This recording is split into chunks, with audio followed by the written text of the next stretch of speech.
All right, everyone, welcome back for another episode of Carnivore Trade. Today is Friday, February 4th, 2022. So, market's getting another bid today here. We got through this little wall around 451. We had resistance here on the triple Qs at 360. Got through that.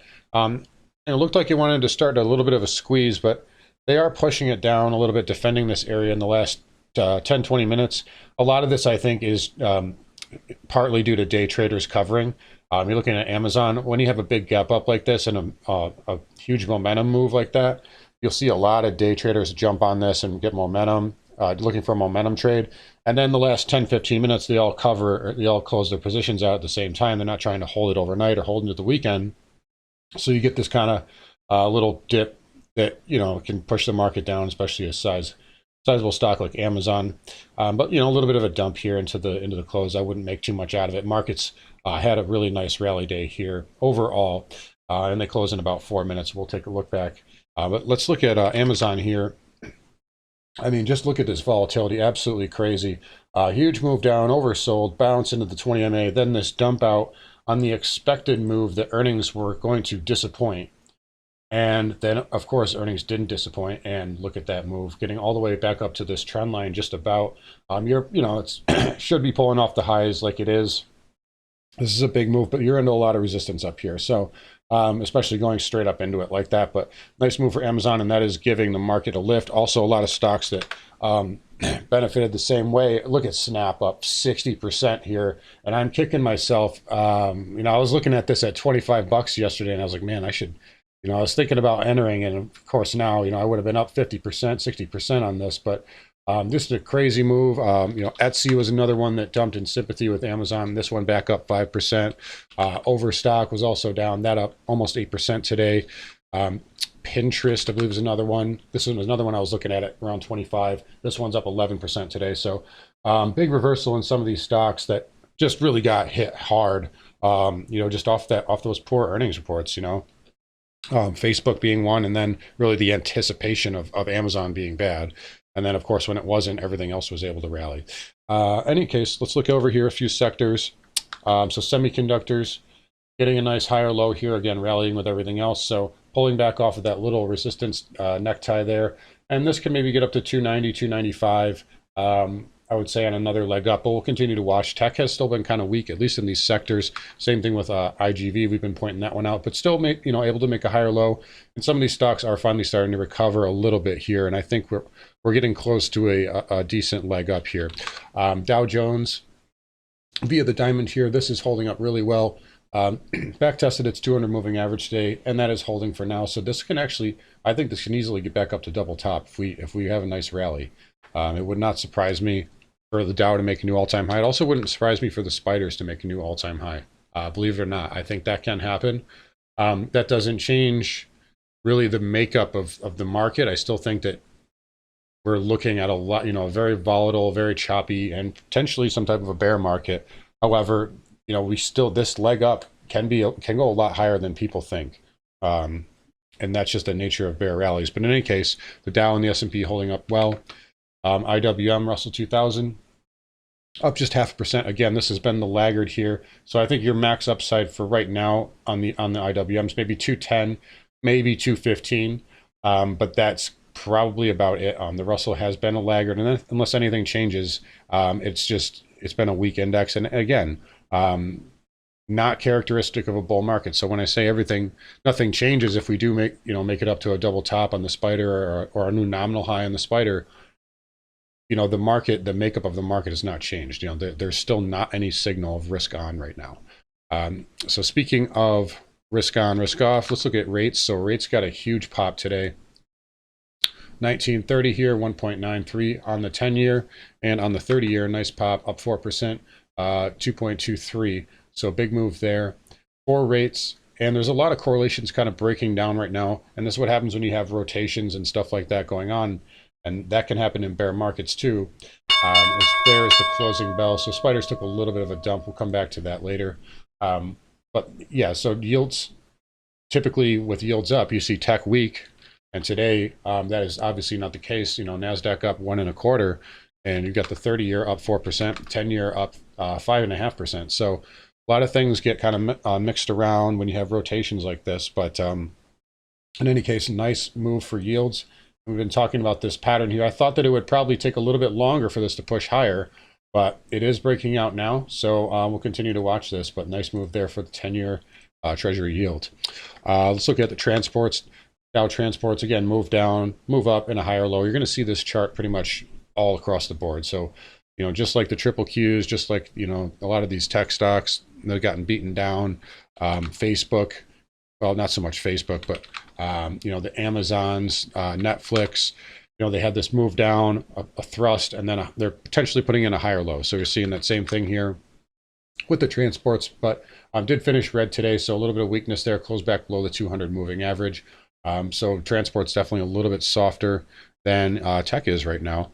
Home builders also a little bit weaker. So this is one of the areas of where correlations may not be breaking down, because higher rates are not good for the housing market. And home builders red today, although still potentially putting in a higher low, just like everything else. But it is noteworthy that it was red today. Same thing on the VNQ. Red day there, nice little doji, so potentially a higher low there as well, but again, notably weaker. XLF, this has been pretty much a powerhouse. Again, we talked about the strength in financials, really energy, second only to energy. XLF, again, reclaiming trend, getting above all those moving averages. Broker dealers having a nice day today. That was helped by Morgan Stanley. This should get to all-time highs here.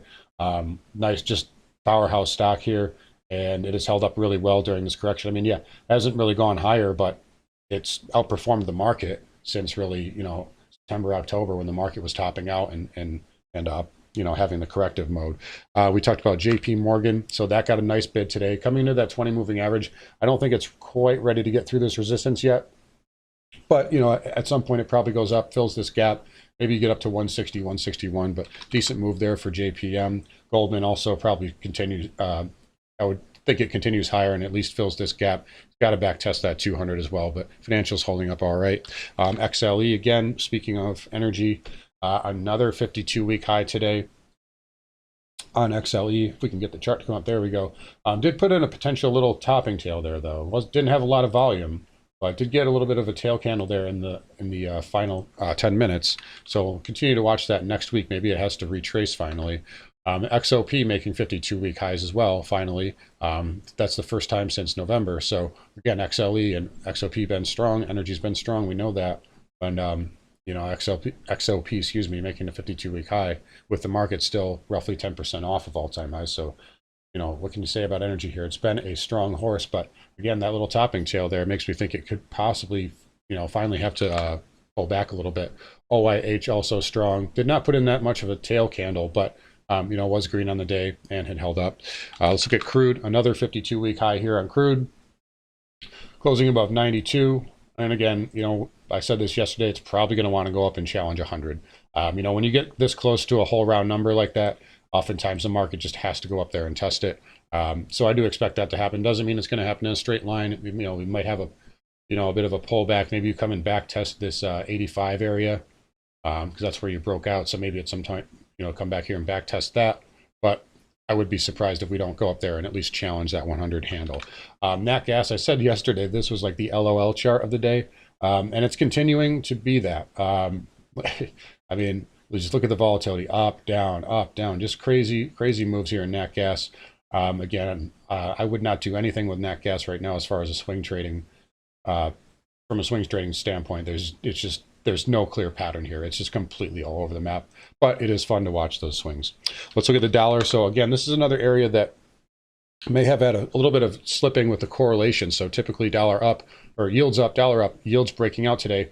Dollar was greenish, flattish to green, held that 100 moving average, possibly putting in a higher low, but still not performing as, what you would expect with yields breaking out. Now, I know this looks like a potential, failed breakout here on the weekly, but, if you really just key off the monthly, which is the more dominant time frame, you can see you just have a bullish inside bar here. So here's your power bar, and then you just got a 1, 2, 3 pullback, and, this is totally normal. Now, if you close below this, the low of this by the end of the month, it's probably going to head a lot lower. But in the meantime, this pattern is still holding up, and there's nothing broken with it. So I want to clarify that on the dollar index. Did pull back a little bit, and again, that that kind of correlation is, it's strange to see the dollar not performing when yields are pushing higher, but we have a lot of rotation, a lot of things going on right now, and you can see that sometimes during markets like this. Gold, nothing really new from yesterday, still kind of an inside bar here, so not a great pattern of strength there. Same thing on silver, just really can't get a bid here, and there's nothing really to say about it. If it breaks down, it's going to have to hold 2150. Otherwise you could head down to 19 pretty quickly, but until that happens, we'll just continue to just be neutral on it. Platinum, again, nothing really new. Still bullish consolidation here. So, maybe it has to bake in the oven here another week or so, and then maybe you can go up and challenge that 1100 handle. And palladium also doing a little bit of backing and filling. This still needs to consolidate a little bit. That 20 moving average needs to catch up to price before it can make another move higher. Let's take a look at copper, because this closed right on support, or excuse me, resistance. Just got below. All right, so 450 here. We'll see if it can close it above 451 in the after hours. If it can do that, then, you have a bullish, then again, it has a chance to get up to 480, possibly all-time highs. But again, this has had so many chances to break out. I'm kind of have to see it to believe it here at this point with copper. But anyways, nice little move there for copper. Let's look at Bitcoin and Ethereum. So yeah, we talked about this kind of bearish inside bar was taking a while to play out. Now we're finally getting that bid. So if we can close back above 41,116 here on Bitcoin, this will go up and test 44 to 45,000. Ether also up 9% today. Nice little pop there. If that gets above 30.34 and closes above that, then you probably get up to at least 3,400, and then possibly 36 after that. So crypto finally getting a little bit of a bid here, and that does lead me to believe that despite that little bit of selling we had in the last 10 minutes or so on the spiders, that we're still going to continue higher. So it does look short-term, really extreme short-term risk on right now. And the market should have that C leg up that we've been talking about here. But obviously we'll continue to monitor that as things develop. Anyways, guys, you take care. Stay tuned for the weekend video, which I'll probably have out sometime later tonight. You go check that out on Wall Street for Main Street. If you want to get in on swing trading action, come join me at carnivoretrades.com. And it's only $5 a month. And on the, I believe, the 14th, it will be going up to $15 a month. So if you want to lock in that price, get in now, and come join us and get in on the action. Anyways, guys, take care. Have a great weekend, and I'll talk to you all